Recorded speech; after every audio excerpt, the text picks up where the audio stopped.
Señor, yo te doy gracias porque nos permites estudiar tu palabra, Señor, verso a verso, y porque podemos, a través de tu palabra, Señor, ser transformados. Ponemos este tiempo delante de ti, Padre, háblanos, te lo ruego en el nombre de Jesús. Amén.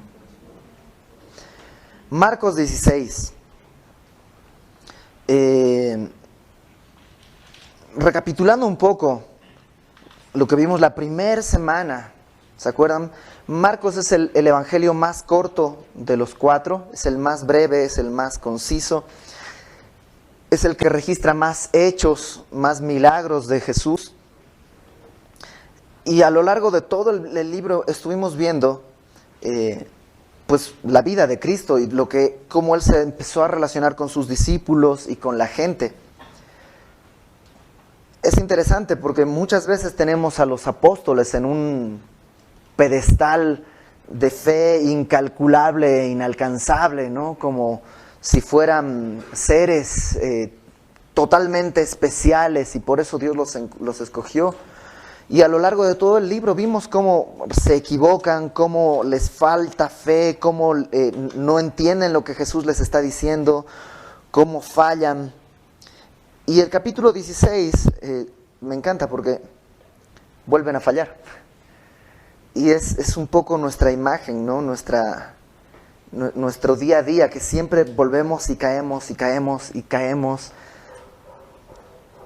Y lo único que podemos hacer es seguir descansando en la fidelidad y en la gracia de Dios, que es el único que no falla nunca, aunque nosotros seamos infieles, Él permanece fiel, ¿no? Y acompáñame al capítulo 8, versículo 31. De Marcos 8, 31. Jesús, dice, comenzó a enseñarles a los apóstoles que le era necesario al Hijo del Hombre padecer mucho y ser desechado por los ancianos, por los principales sacerdotes y los escribas, y ser muerto y resucitar después de 3 días. Esto les decía, ¿cómo? Claramente. Y Jesús les había dicho varias veces: voy a ser crucificado, me van a entregar a los gentiles, voy a morir, pero voy a resucitar. Lo habían oído los discípulos muchas veces, pero no lo entendieron nunca. Y el capítulo 16, los vemos desconsolados, tristes, porque no han creído es el 3er día ya, y deberían estar ya felices. Deberían estar contentos porque ya hoy día Jesús resucita. Pero todo lo contrario, los vamos a ver desconsolados, los vamos a ver agüitados, desanimados, confundidos, sin fe. Entonces, si tú has estado pasando por problemas, si has estado pasando por pruebas, al punto en el que de plano piensas que ya se acabó, que ya no hay esperanza, que ya no hay para dónde más hacerte, presta atención, porque a lo mejor Dios te puede hablar a través de este capítulo, porque estás viviendo una situación como la de ellos y probablemente has cometido el mismo error que cometieron ellos. Marcos 16. Cuando pasó el día de reposo, recuerdas que Jesús fue crucificado y murió lo que hoy entenderíamos un viernes en la tarde, antes de que empezara el sábado. Recuerdan que hablamos de eso, el sábado empezaba en la tarde del viernes. Y recuerdas que los judíos piden que se les rompan las piernas a los presos para que no estén colgados el día de reposo. Y a 2 de los presos que estaban crucificados les rompen las piernas. También hablamos que la muerte en la cruz era una muerte por asfixia. Entonces, si les rompían las piernas, ya no podían ellos ejercer la fuerza para levantarse y poder respirar. Les rompían las piernas y entonces todo el cuerpo descansaba ya sobre el peso de los brazos, no podían usar las piernas y morían por asfixia. Y les rompen las piernas a 2 de los presos, pero a Jesús no, porque Jesús ya había muerto. Recuerdan, lo hablamos la semana pasada. Jesús no solo decidía todo en su vida, sino también decidió todo en su muerte. Él decidió en qué momento morir, algo que ninguno de nosotros puede hacer. Él puede hacerlo. Decidió: hoy, en este instante, ya cumplí todo lo que tenía que hacer. Padre, encomiendo mi espíritu en tus manos. Y decidió morir en ese momento. Él dijo: nadie me quita la vida, yo de mí mismo la pongo. Entonces, cuando pasó el día de reposo, toda la tarde del viernes, todo el día sábado, toda la noche del sábado, el domingo, por la mañana, muy temprano, sucede esto. María Magdalena, María, la madre de Jacobo, y Salomé compraron especias aromáticas para ir a ungirle. No iban a ir a momificarle, porque esa no era una tradición de los judíos, simplemente era una muestra de cariño, como hoy en día probablemente las personas que pierden a un ser, a un familiar, le llevan flores. En esa época se los ungía con aceite, se les, rociaba este aceite.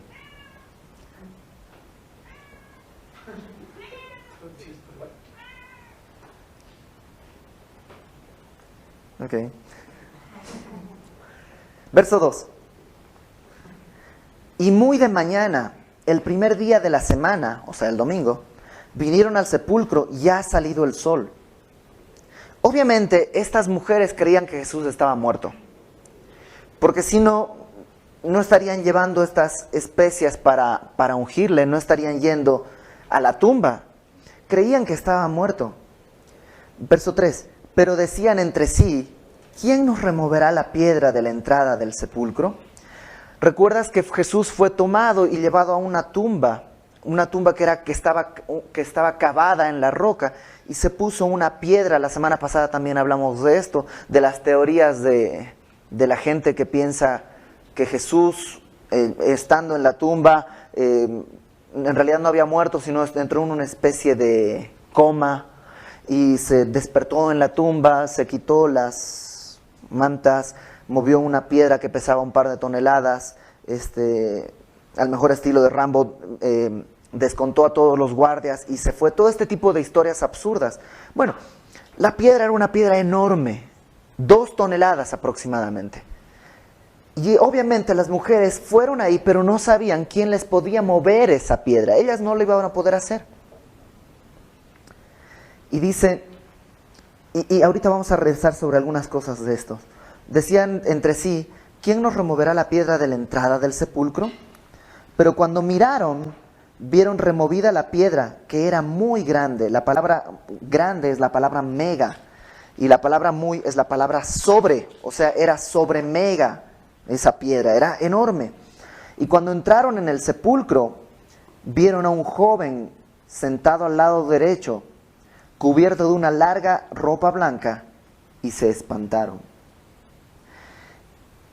Mateo 28, acompáñame a Mateo 28, nos muestra cómo es que esta piedra se movió. Mateo 28, versículo 2. Desde el versículo 1, pasado el día de reposo, es mismo momento, misma escena, al amanecer del primer día de la semana vinieron María Magdalena y la otra María a ver el sepulcro. Y hubo un gran terremoto, porque un ángel del Señor, descendiendo del cielo y llegando, removió la piedra y se sentó sobre ella. ¿Te das cuenta? Esa piedra, hubo un ángel enviado de Dios que movió esa piedra para que saliera Jesús. No, porque como vemos en la narración más adelante, Jesús aparece en medio de los discípulos de pronto varias veces. O sea, la piedra no se movió para que Jesús saliera, sino la piedra se movió para que Jesús, más bien para que las mujeres pudieran entrar a la tumba y ver que estaba vacía. Este ángel viene a mover la piedra para que las mujeres vean que está vacía. Entonces dice que vieron la piedra removida en Marcos 16, y entraron y vieron a un joven sentado al lado derecho. Por las narraciones en otros evangelios sabemos que es un ángel, cubierto de una larga ropa blanca, y se espantaron. La palabra espantar ahí quiere decir que quedaron atónitos, o sea, quedaron petrificados, quedaron atónitos ante esta situación. Mas él, este ángel, les dijo, no os asustéis, buscáis a Jesús Nazareno, el que fue crucificado, ha resucitado, no está aquí, mirad el lugar en donde le pusieron. Y me encanta esto, el que fue crucificado no está aquí. Él fue crucificado, pero ha resucitado. A lo largo de la Biblia encontramos muchos casos de personas que han vuelto a la vida. En el Antiguo Testamento, recuerdas, hay una viuda que tiene un hijo y llama al profeta y el profeta se pone sobre él y todo, y el hijo vuelve a vivir. Lázaro había muerto y Jesús va y le dice: Lázaro, ven fuera. ¿Y qué es lo que sucede? Lázaro resucita. O sea, no era algo nuevo que alguien resucitara, pero sí hay algo nuevo. Todas estas personas habían resucitado en el mismo cuerpo con el que murieron y más tarde volvieron a morir. En cambio, Jesús no revivió, resucitó con un nuevo cuerpo, una nueva naturaleza. Ese cuerpo ya no era el mismo cuerpo que tenía antes de morir. Este cuerpo, este nuevo cuerpo, o sea, la resurrección con este nuevo cuerpo, marca muchísimas cosas. Romanos capítulo 1, versículo 4.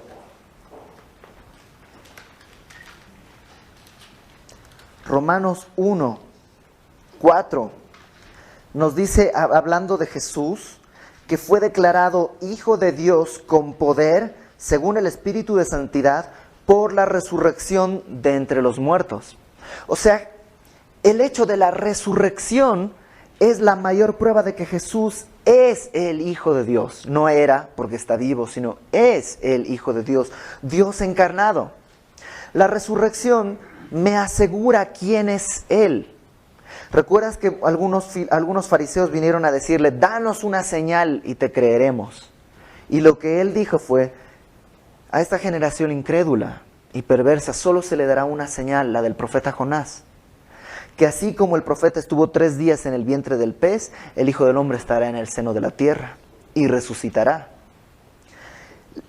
La resurrección es la prueba de que Jesús es quien dijo que era, el Hijo de Dios. Número 2, Primera de Tesalonicenses 4. Primera de Tesalonicenses 4, versículo 14.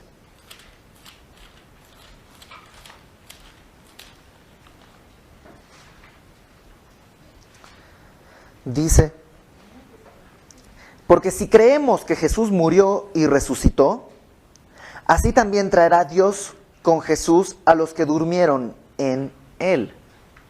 Lo segundo que me muestra esta resurrección es que así como Jesús resucitó, Dios traerá también a los que han muerto. La resurrección de Cristo es una esperanza para mí. Es la esperanza de que no se acaba todo cuando muero, sino que si yo he creído en Cristo, Él me va a resucitar. La resurrección de Cristo no solo prueba quién es, sino también me muestra cuál es mi próximo destino, que es resucitar con Él. No voy a morir para siempre. Número 3, Hebreos 7, versículo 23.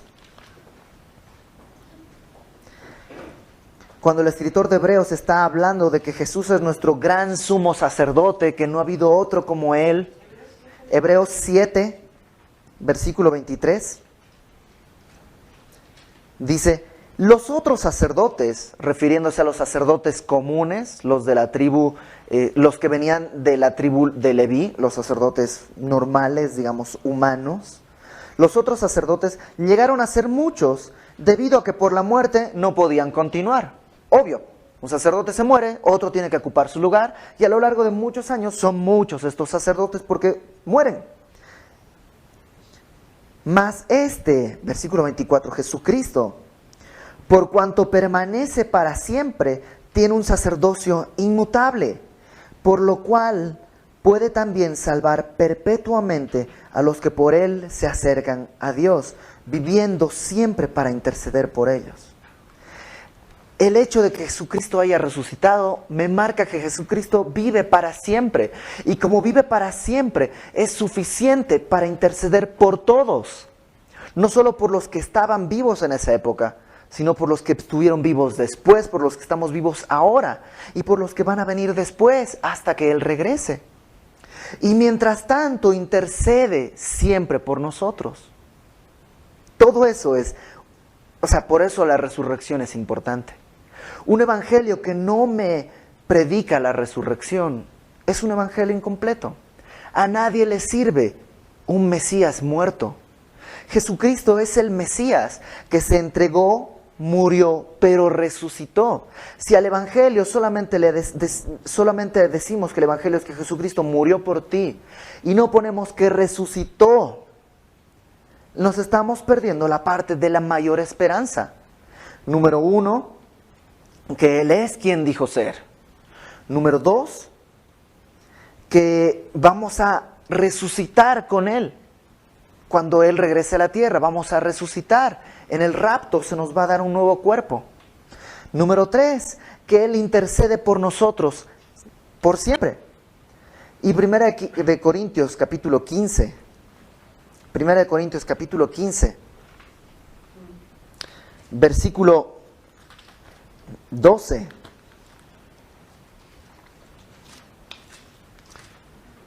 Resume todo.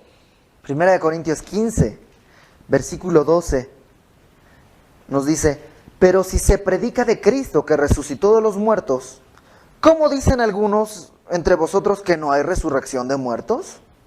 Porque si no hay resurrección de muertos, tampoco Cristo resucitó.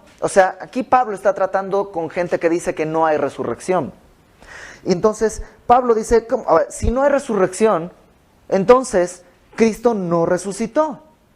Y chécate lo que dice, versículo 14.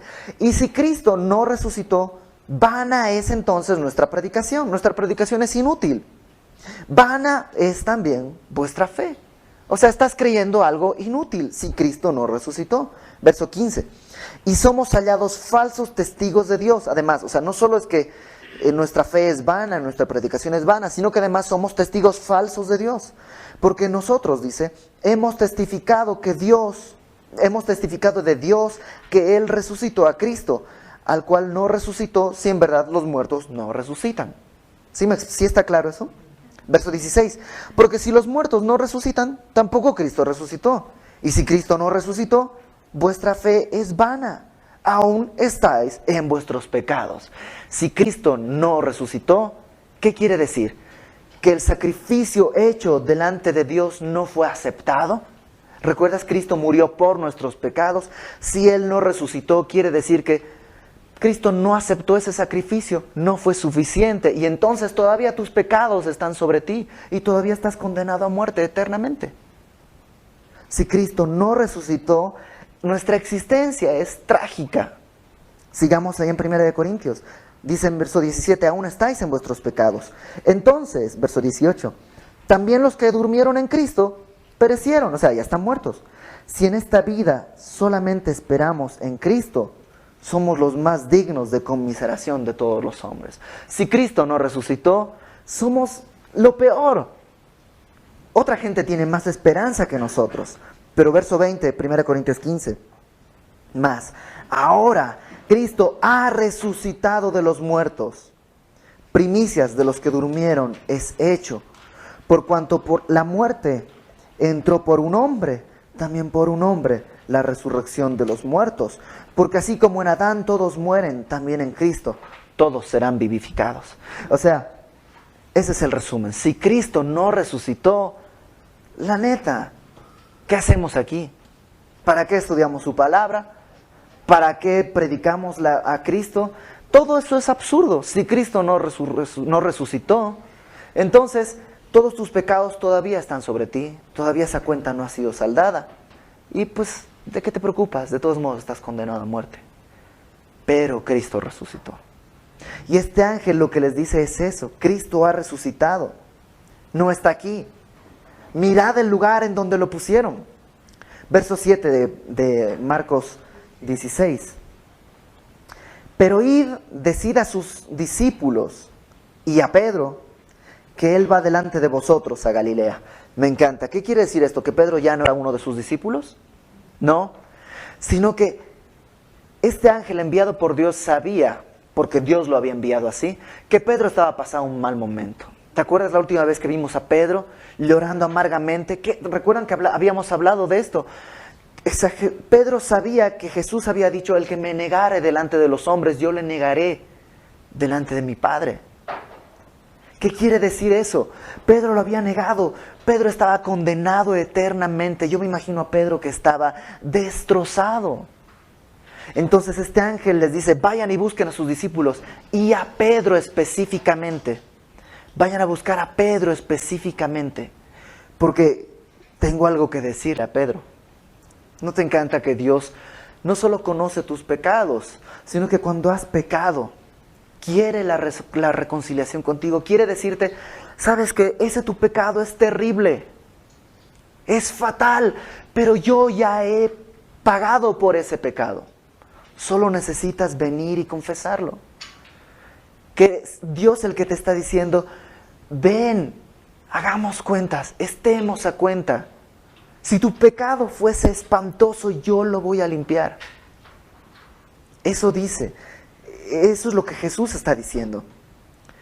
Y les dice que digan a sus discípulos y a Pedro que Jesús va delante de vosotros a Galilea.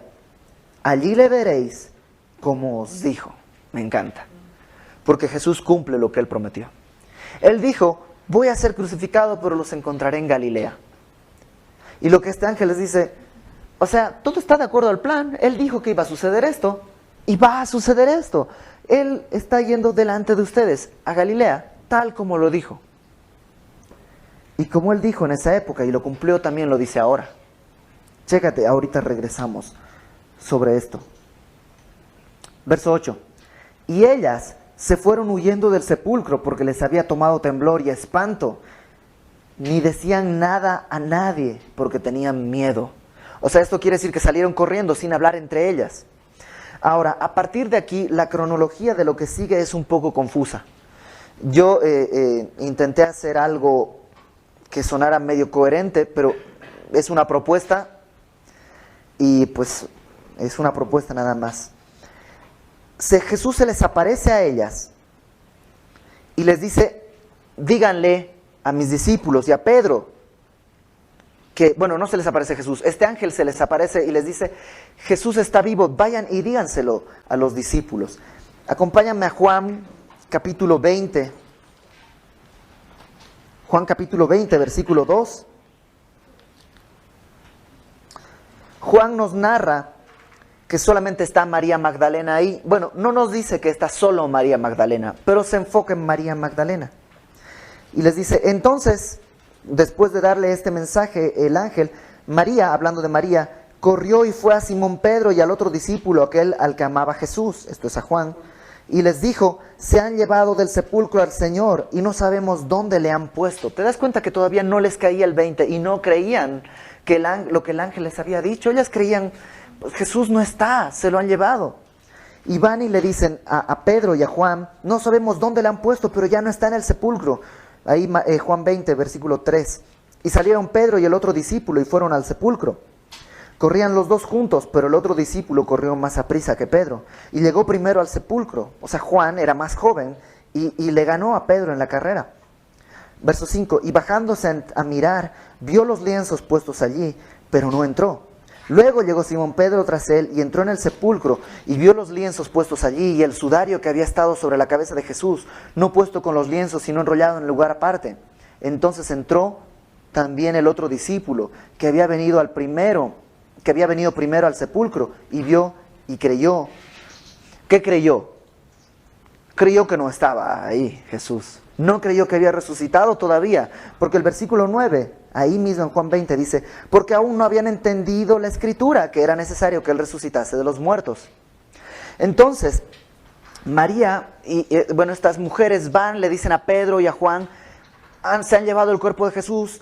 Pedro y Juan salen corriendo, llegan, ven el sudario, ven todo esto y creen que no está el cuerpo, pero nada más.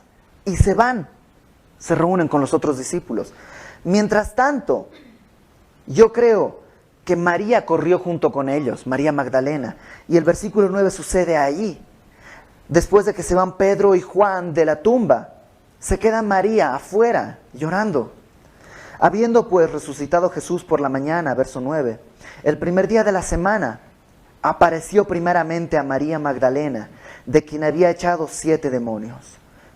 Yendo ella, lo hizo saber a los que habían estado con él, que estaban tristes y llorando. Ellos, cuando oyeron que vivía y que había sido visto por ella, no lo creyeron. Entonces, yo supongo que María ve a Jesús y luego va corriendo a decirles nuevamente, yo ahora sí, ya lo vi, está vivo. Pero ellos no lo creen. Un par de detalles nada más aquí. María Magdalena no es una prostituta, como la tradición dice. No sabemos quién es. Solo sabemos que era de Magdala, esta región, por eso se llama María Magdalena.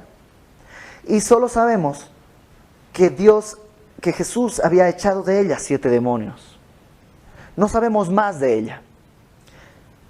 Pero ha debido ser muy especial para Cristo, tanto como sus otros discípulos, porque ella se queda llorando afuera de la tumba. Y léelo en casa. Este encuentro de María Magdalena con Jesús está narrado en Juan 20, versículo 11 al 18.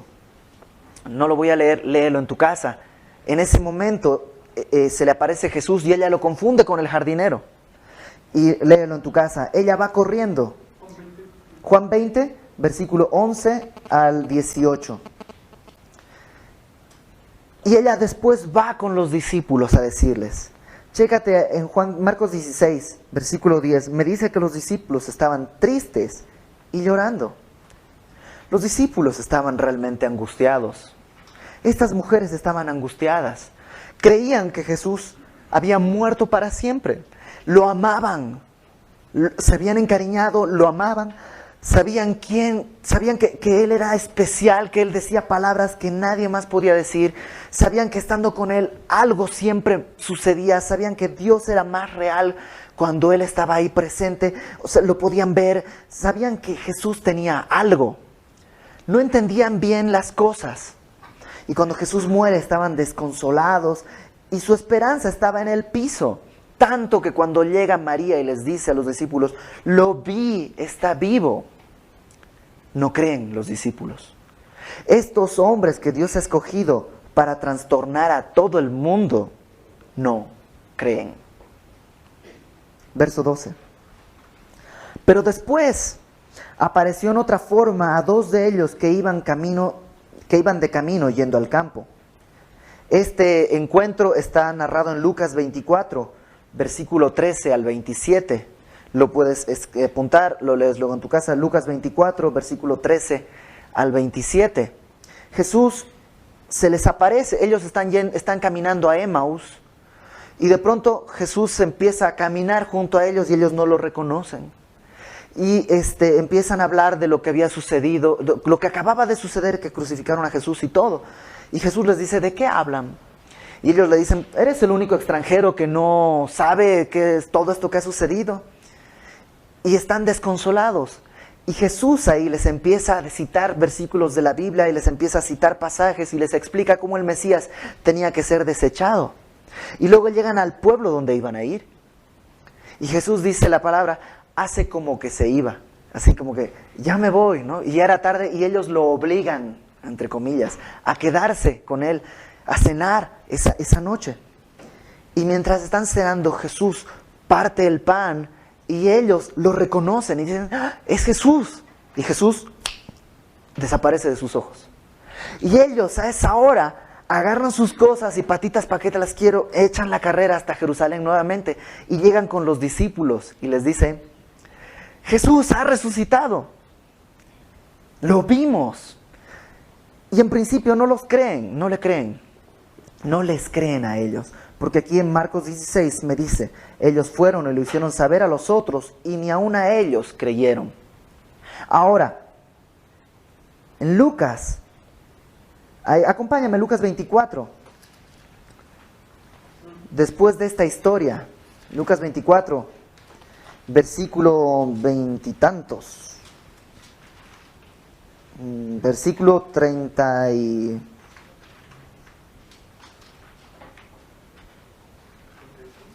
44.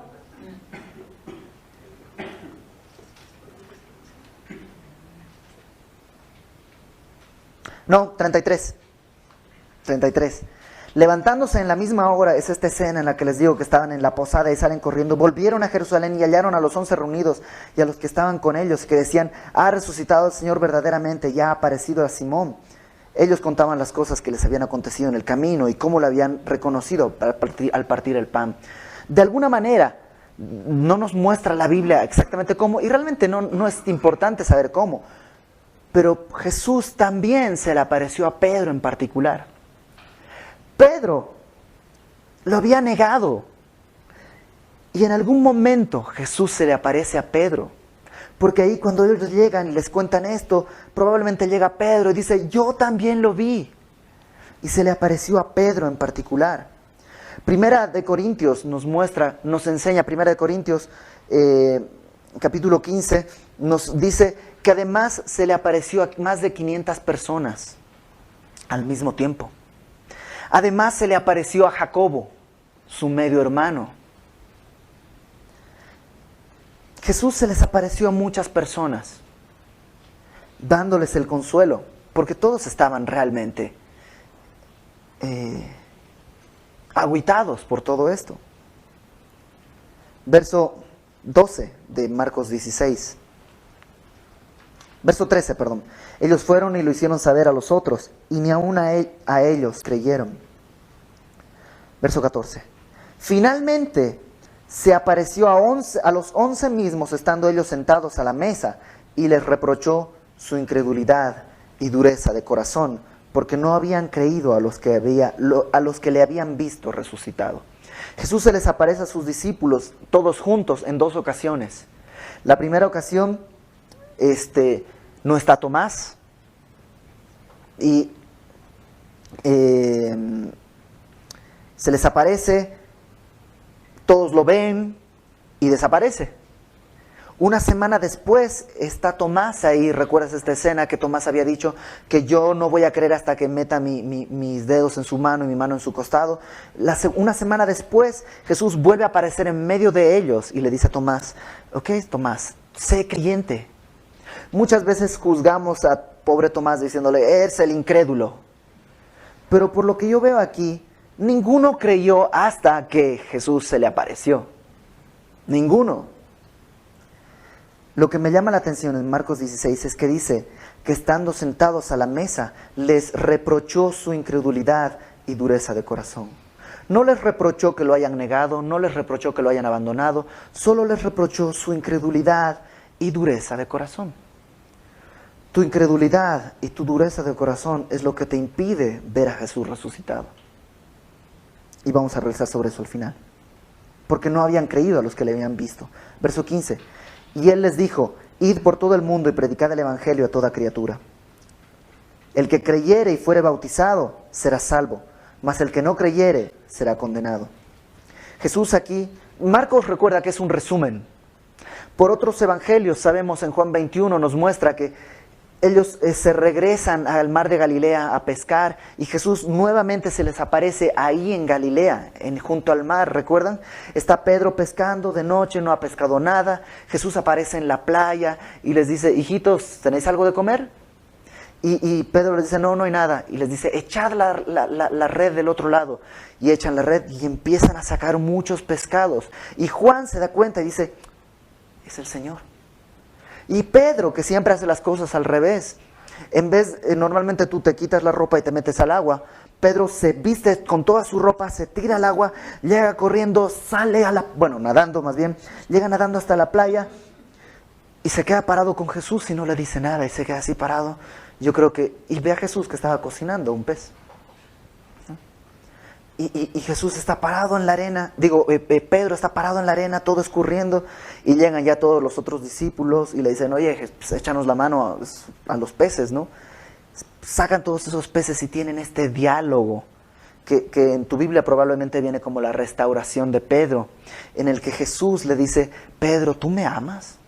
Y Jesús le dice: sí, Señor, te quiero. Pedro, tú me amas. Y bueno, todo esto, Jesús se les había aparecido durante 40 días. Marcos no nos cuenta todo eso, simplemente nos cuenta la última parte, cuando ya les da la gran comisión antes de ser ascendido al cielo. Y les dice, predicad el evangelio a toda criatura. Verso 16, el que creyere y fuere bautizado será salvo, mas el que no creyere será condenado. ¿Es necesario ser bautizado para ser salvo? No. El requisito es creer.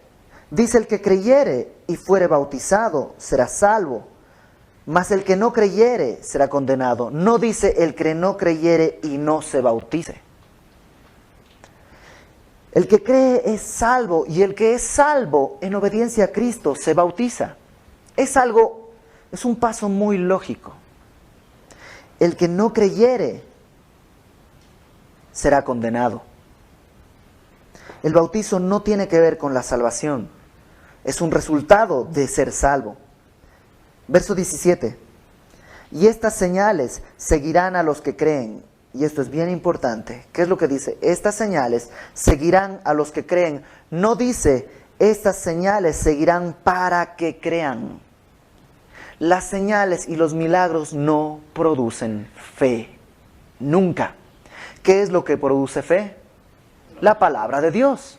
La predicación del Evangelio. El Espíritu Santo va cuando tú predicas el Evangelio. El Espíritu Santo convence a la gente de pecado, de justicia y de juicio. Es el Espíritu Santo, es la palabra de Dios, no los milagros. Las señales siguen a los que creen. Una vez que has creído, créeme, vas a ver milagros de todo tipo. De personas que estaban con cáncer y de pronto ya no están. De personas que no caminaban y ahora ya caminan. Y milagros cotidianos. Hace unos días, este es un milagro. Hace unos días no tenía un pantalón. Yo no me compro ropa hace como 4 años. Y no tenía pantalones limpios. Ya los que me quedan estaban sucios. Entonces lavé uno, lo colgué para que secara y Señor, que seque para mañana porque no tengo que ponerme. Entonces yo decía, Dios va a hacer un milagro y va a secar. Y no, al día siguiente estaba mojado, estaba muy mojado en la noche. No iba a secar durante la noche. Pero esa noche llega mi esposita y me dice, oye, ¿te mandan este pantalón? Y así, neta, sí, me dijo una persona que te lo regala, que si te queda, te lo quedes. Es este pantalón, dicho sea de paso. Y dije, no puede ser posible tan perfecto. Pero así es Dios, así es Dios. Y ese es un milagro, es una persona, es un amigo mío, una persona que estimo mucho. Pero no es una persona que, digamos, suele hacerme regalos. Y probablemente hay personas que podrían tener mayor necesidad que yo, a quien podía haberle dado o sea, no sé. Pero Dios lo puso así y es increíble. Y ahorita estoy con ese pantalón. Y estas señales van a seguir a los que creen, no para que crean. ¿Sí me explico? Yo sé que si tú platicas con cualquier persona que ya tiene un tiempo creyendo en el Evangelio, te va a contar muchas cosas que ha vivido. Tú has vivido estos milagros. Y así es a los que creen, no para que crean. Y estas son las señales. Y ahí dice algunas cosas. En mi nombre echarán fuera demonios. Eso lo hicieron, lo hizo Pedro, lo hizo Pablo, lo hicieron muchos en el libro de Hechos. Hablarán nuevas lenguas, sucedió en Hechos también. De pronto el Espíritu Santo vino sobre ellos y hablaron en lenguas que ellos no conocían. Ponte que si el Espíritu Santo fuera este momento y cayera el Espíritu Santo de esa manera aquí, unos hablarían francés, otros alemán, otros árabe, hablaban otros idiomas. Y la gente que estaba alrededor en Hechos, recuerdas en el día de Pentecostés, los escuchaba hablar en los idiomas que ellos, en sus idiomas natales. Sucedió.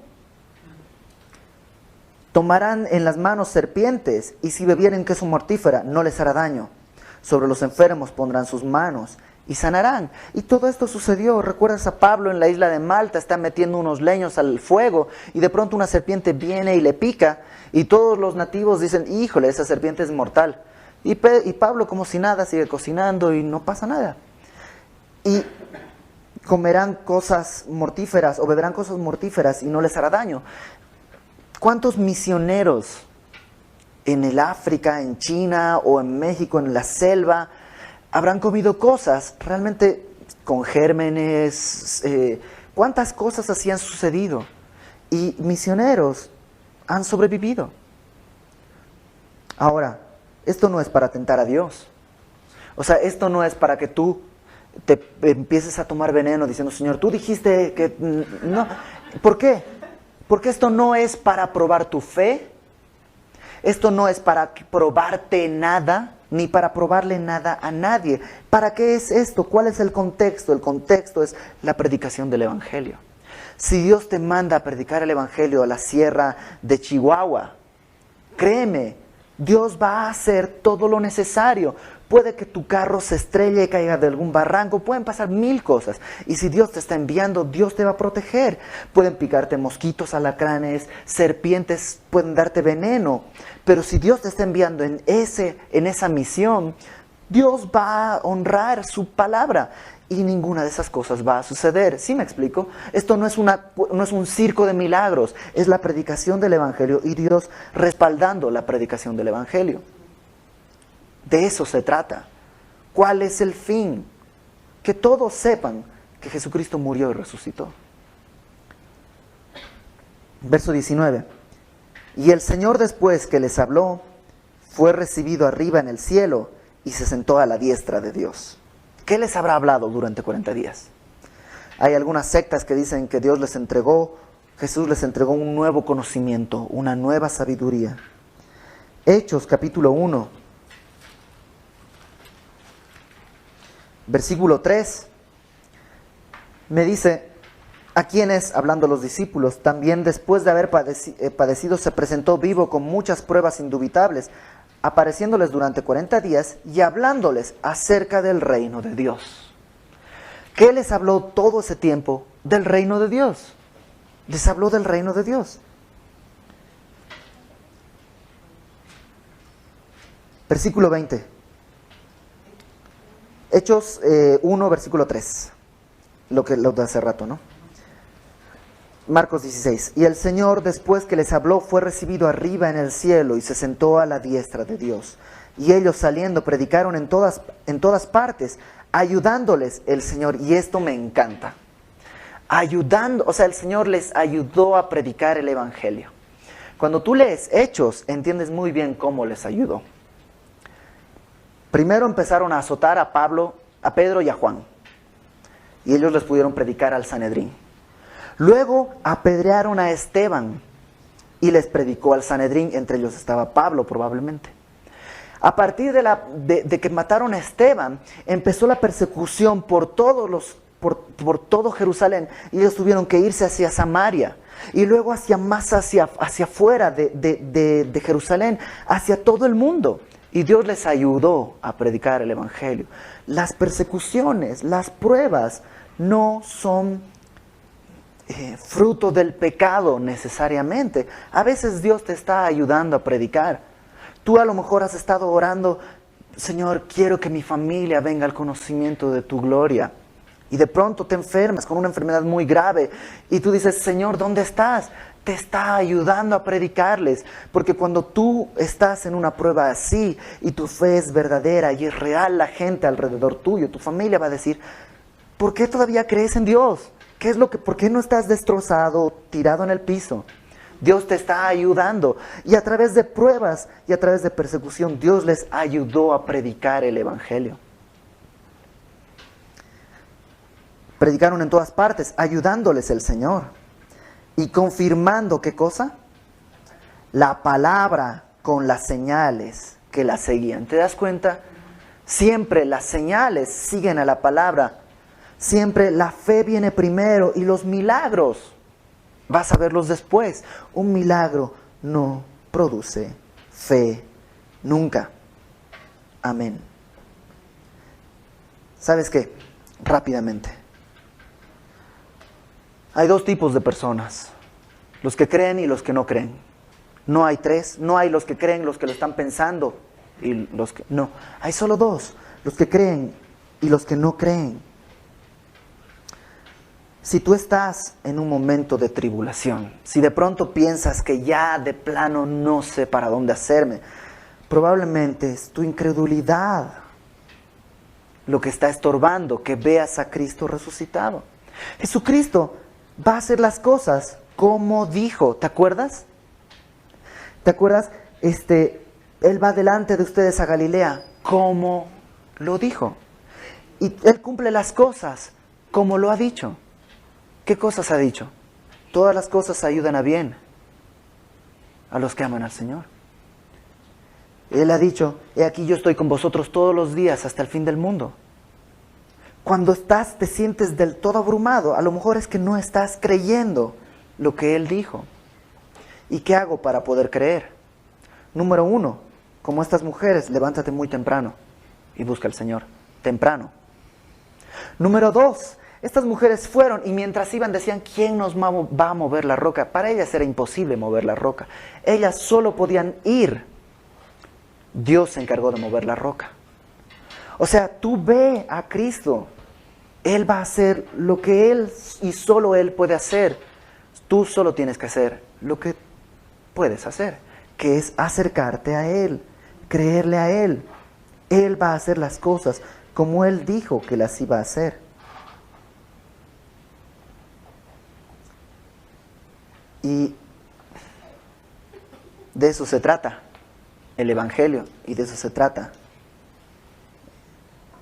tu vida mientras estés aquí, de predicar el Evangelio, de decirle a la gente alrededor tuyo que hay una buena noticia. Porque así como tú estás en problemas a veces, imagínate a la gente que no conoce de Cristo.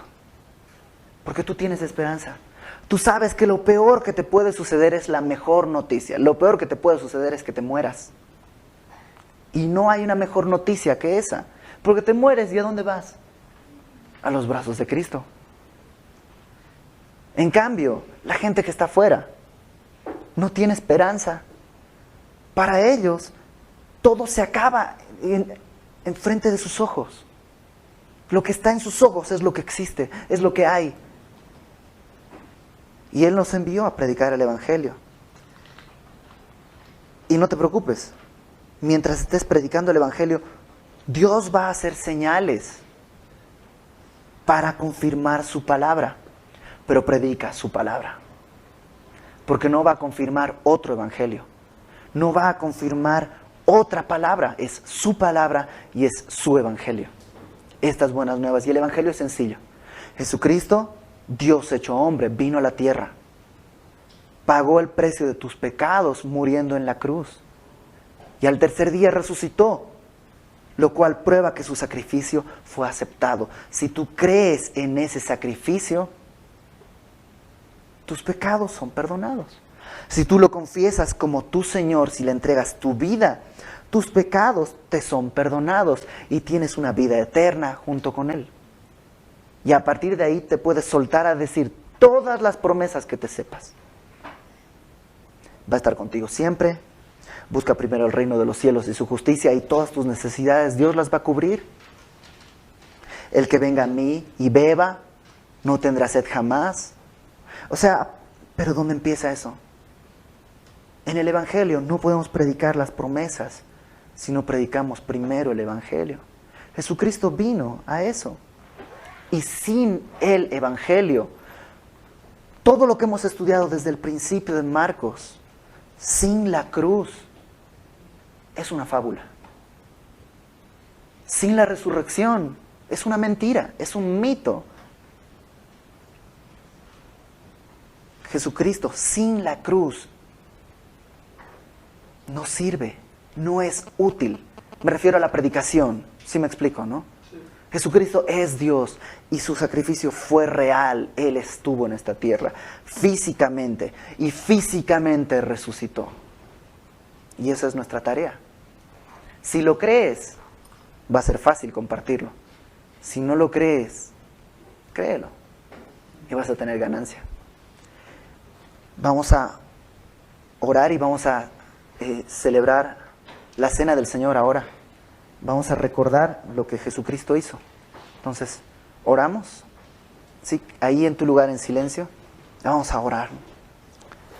Señor, yo te doy gracias porque, en primer lugar, has sido misericordioso con nosotros al permitirnos estudiar tu palabra, Señor, todo este tiempo. Gracias por este lugar, Señor, que nos has abierto. Gracias por la vida de Gaby y de su familia, Señor. Te ruego por sus vidas, Señor. Gracias porque tú has puesto en su corazón el permitirnos reunirnos aquí. Pero sobre todo, Señor, quiero rogarte, quiero que recibas, Señor, nuestras vidas como alabanza, Señor. No tenemos otra forma de corresponder, no, Señor, pagar, sino corresponder, Señor, lo que tú has hecho. Gracias, Padre, porque tú entregaste tu vida, la vida de tu Hijo, Señor, en sacrificio por nosotros, para que podamos hoy, Señor, tener entrada hasta el trono de la gracia. Gracias, Señor, porque sin el sacrificio de Jesucristo no tendríamos razón de vivir, Señor. Todo sería un camino hacia la muerte. Yo te doy gracias, Padre, porque no solo hiciste eso, sino que además nos llamaste, nos escogiste, abriste, Señor, nuestros oídos y nuestro corazón para poder escuchar tu palabra y entender tu verdad, Señor. Te ruego, Padre, que perdones nuestros pecados y que esta noche, Señor, podamos hacer un nuevo compromiso nuevamente, Señor, contigo, rogándote, Señor, que tú envíes tu Espíritu Santo para poder vivir, Señor, en santidad, para que caminando en santidad, Señor, podamos dar fruto y tú seas glorificado, Señor, cuando todos ven el fruto que da, Señor, tu Espíritu en nosotros. Todo esto, Señor, para tu gloria, no para que seamos mejores, sino para que tú seas glorificado, Padre. En el nombre de Jesús ponemos, Señor, delante de ti nuestras vidas. Amén.